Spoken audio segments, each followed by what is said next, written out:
Here are 5 Bible verses that can change your marriage. 1 Corinthians 13 verse 4 to 7. Love is patient and kind. Love does not envy or boast. It is not arrogant or rude. It does not insist on its own way. It is not irritable or resentful. It does not rejoice at wrongdoing, but rejoices with the truth. Love bears all things, believes all things, hopes all things, endures all things. Love is more than a feeling. Love is a verb. It is what you do. Look at the cross to see that Jesus died for us while we were still wicked sinners and enemies of God. Romans 5 verse 8 and 10. So how can we not love our spouse in this way?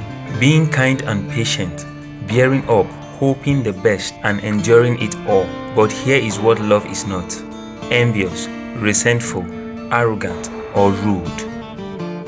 Ephesians 5 verse 32 to 33. This mystery is profound, and I am saying that it refers to Christ and the church. However, let each one of you love his wife as himself, and let the wife see that she respects her husband. I included verse 32 intentionally because God sees the marital relationship between a man and a woman as reflective of the relationship between Christ and his church, where he was not only willing to die for her, he did, and he did so voluntarily. That means we too must die for ourselves in loving our spouse voluntarily. 1 Peter 4 verse 8. Above all, keep loving one another earnestly, since love covers a multitude of sins. Real love forgives and covers grievances done against someone. This love must be earnest and sincere or genuine. That means love is not just going through the moments or words. Since we have had our sins taken away, we should also be forgiving to one another naturally. That includes forgiving our spouse. If we can't forgive our spouse, then we don't really understand just how much we have been forgiven, and that is infinitely more than we could ever forgive others.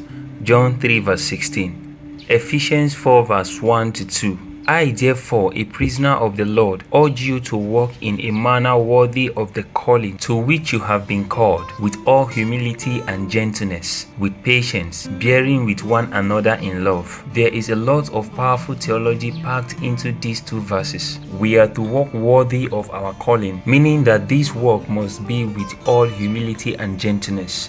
Humility should result in patience and bearing one another, or putting up with one another in love. My wife puts up with me, and that's saying a lot. So obviously, a true humble person is not easily offended. Psalms 119 verse 165.